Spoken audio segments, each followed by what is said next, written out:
దశాబ్దాల అనుభవం గల డాక్టర్లచే అంకిత భావం గల సిబ్బందితో దంపతుల్లో ఏర్పడే ప్రతి సమస్యకు లేటెస్ట్ అడ్వాన్స్డ్ ట్రీట్మెంట్ అందిస్తుంది ఫెర్టినైన్. 49 అంటే సంతానం, 49 అంటే సంతోషం. సార్ ఎలా చూడొచ్చు పరిణామాన్ని? పవన్ కళ్యాణ్ గారు ప్రకాశం జిల్లాలో ఈ ఆంధ్రాలో ఒక్క సీటు కూడా జగన్మోహన్ రెడ్డి రానిరు అనే వ్యాఖ్యలు చేస్తాడు. ఎలా చూడొచ్చు పరిణామం?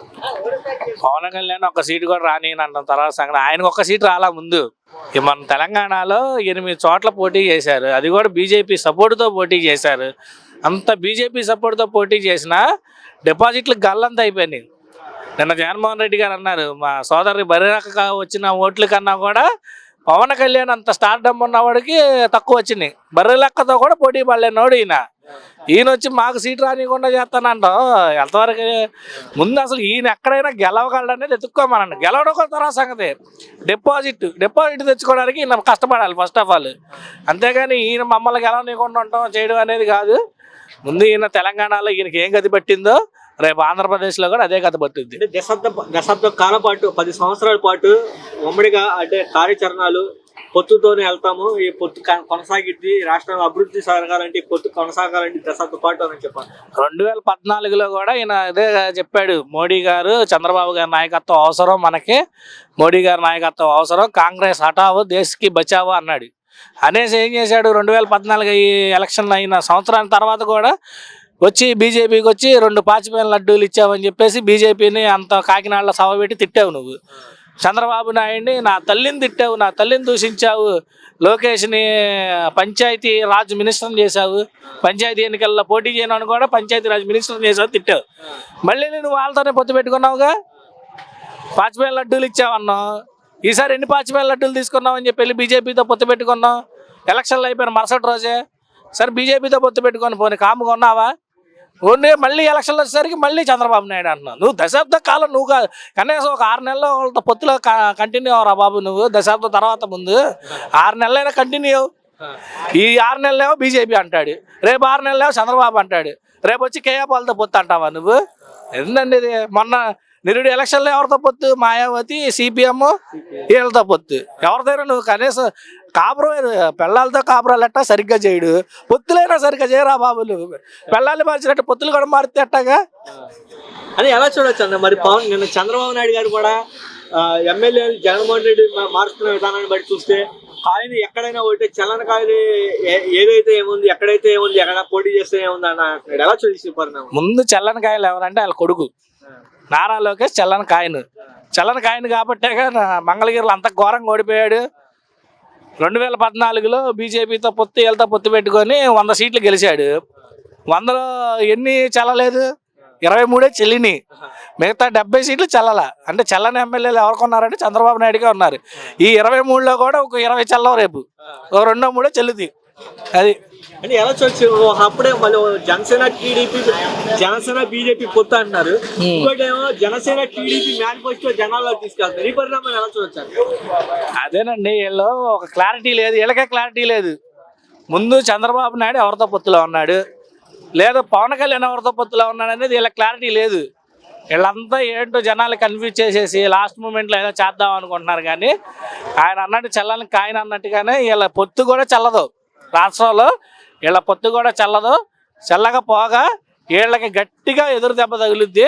జనాలు కూడా వీళ్ళు ఎలా అంటే డిపాజిట్లు కూడా గల్లంత అయిపోయి రేపు రానున్న ఎలక్షన్లో 175కి 170 టార్గెట్ పెట్టుకున్నారు. కాబట్టి 175 నియోజకవర్గాల్లో పోటీ చేసే ఏకైక పార్టీ వైసీపీయే. మిగతా ఏ పార్టీకి అంత దమ్ము లేదు, అంత సీను లేదు. మీరు అంత దమ్ము ఉంటే మీరు ఏం చేయాలి? 175 సీట్లు పోటీ చేయగలగాలి.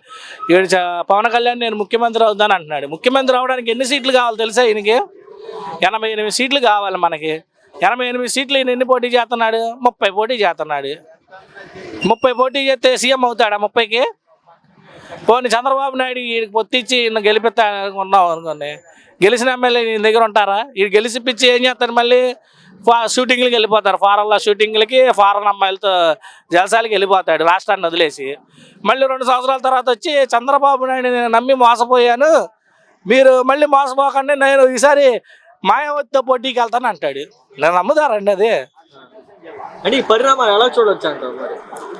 ఈ పరిణామాలు ఏం లేదు, కేవలం వాళ్ళ సొంత ప్రయోజనాల కోసం, వాళ్ళ సొంత లాభాల కోసం ఇటు పవన్ కళ్యాణ్ ఏంటంటే ఓ ప్యాకేజీ స్టార్ కాబట్టి ఈ చంద్రబాబు నాయుడు ఏం చేస్తున్నాడంటే ఎప్పటికప్పుడు ప్యాకేజీ ముట్టుతుంది ఆయనకి. ఆ ముట్టినప్పుడల్లా సభ పెడతాడు, వెళ్ళిపోతాడు. మన వైజాగ్లో సభ పెట్టే జనాలు ఎవరైనా వచ్చారు? అసలు ఎవరు రాలే జనాలు, ఖాళీ కుర్చీలు ఉన్నాయి. అంటే తెలంగాణలో ఇది పవన్ కళ్యాణ్ పరిస్థితి అని ఫ్యాన్స్ కూడా రావడం మానేశారు. పవన్ కళ్యాణ్ని నమ్మడం మానేశారు. నేను కూడా పవన్ కళ్యాణ్ అభిమానినే. నేను సినిమాల పరంగా పవన్ కళ్యాణ్ సినిమా రిలీజ్ అయిందంటే ఫస్ట్ డే చూస్తాను నేను.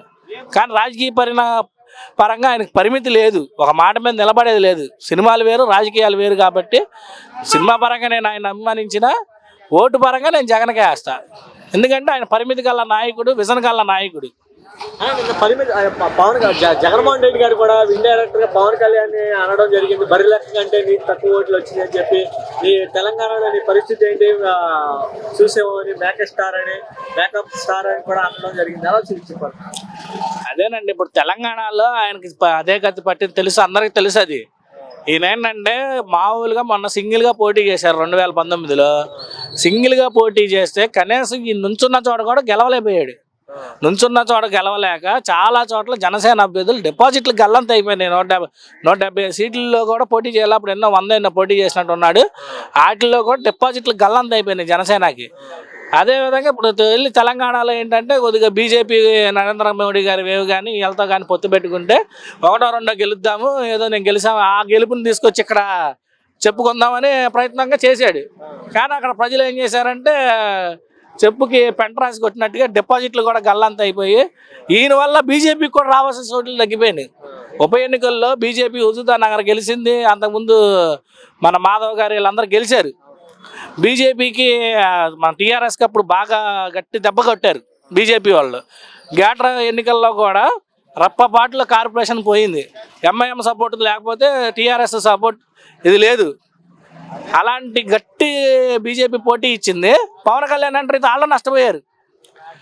ఎందుకంటే ఈ పవన్ కళ్యాణ్తో కలిసారని చెప్పి బీజేపీని నమ్మడం మానేశారు గ్రేటర్ హైదరాబాద్లో కూడా. అట్లాగే రేపు రానున్న ఏపీలో కూడా పవన్ కళ్యాణ్ చంద్రబాబు నాయుడు కలవడం వల్ల ఏమాత్రం లాభం లేదు. ఎందుకంటే వీళ్ళిద్దరినే జనాలు విశ్వసంతో మానేశారు. అలాగే ఇప్పుడు ఆ రోజు ఇండిపెండెంట్కి కూడా నువ్వు పోటీ చేసిన వ్యక్తికి కూడా నువ్వు పోటీ ఇవ్వలేకపోయిందంటే జనసేన, రేపు ఇక్కడ ఎంతమంది ఇండిపెండెంట్లు పోటీ చేస్తారు? కనీసం వాళ్ళతో కూడా నువ్వు పోటీ పడలేవు. ఇంకా చెప్పాలంటే కేఏ పాల్ పార్టీతో కూడా నువ్వు పోటీ పడలేవు. అని ఇప్పుడు వాళ్ళు ఇప్పుడే అంబటి రాంబాబు గారు కూడా ట్వీట్ చేయడం జరిగింది.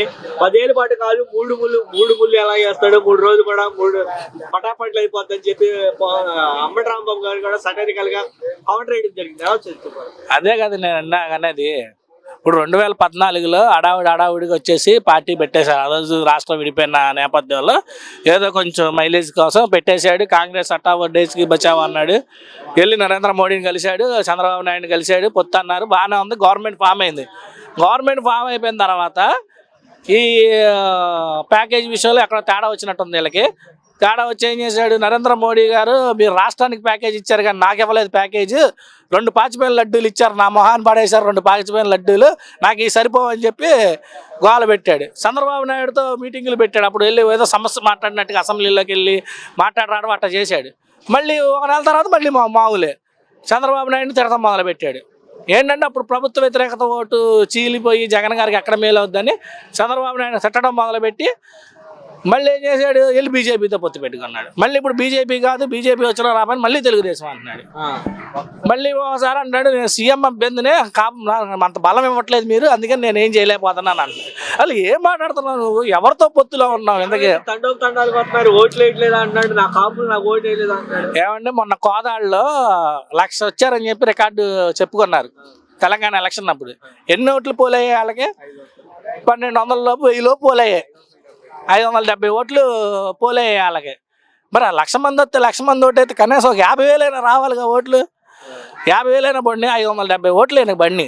జనాలు ఊరికే డబ్బులు ఇచ్చి తెచ్చుకునేవి ఉంటాయి, ఊరికి అభిమానంతో కొంతమంది వస్తారు సినిమా స్టార్ కాబట్టి, వాళ్ళందరూ ఓటేస్తారని కాదు.